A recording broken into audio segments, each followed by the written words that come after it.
সুপ্রিয় দর্শক, আসসালামু আলাইকুম ওরহমতুল্লাহি ওবরকাত। প্রিয় দিনী ভাই ও বোনেরা, আজ এমন একটি আমলের কথা বলবো যেটি রাসূল সাল্লাল্লাহু আলাইহি ওয়াসাল্লামের খুবই প্রিয় একটি আমল ছিল। বিশ্বনবী প্রতিদিন শেষ রাত্রিতে উঠতেন, উঠে তাহাজ্জুদের নামাজ আদায় করে আল্লাহর কাছে কান্নাকাটি করতেন। বন্ধুরা, বুখারী এবং মুসলিম শরীফের হাদিস আবু হুরায়রা রাদিয়াল্লাহু তাআলা আনহু থেকে বর্ণিত।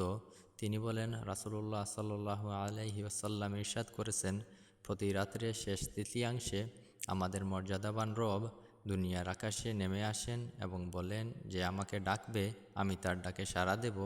যে আমার কাছে প্রার্থনা করবে, আমি তাকে তা দান করব। যে আমার নিকট ক্ষমা চাইবে, আমি তাকে ক্ষমা করে দিব। সুবহানাল্লাহ। আমরা তো সারাদিন আল্লাহকে ডাকি, কিন্তু এই একটি সময় রাত্রের শেষ তৃতীয়াংশে আল্লাহ পাক নিজে আমাদের ডাকেন। তাহাজ্জুদের সময় কতই না মুজররব একটি সময়।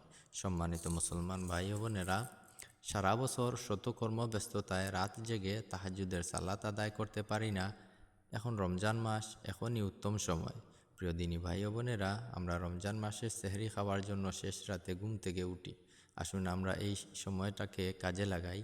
সেহরি খাওয়া শেষে ফজরের আগে 2 রাকাত 4 রাকাত করে তাহাজ্জুদের নামাজ পড়ি এবং সেজদায় আল্লাহর কাছে বেশি বেশি চাই।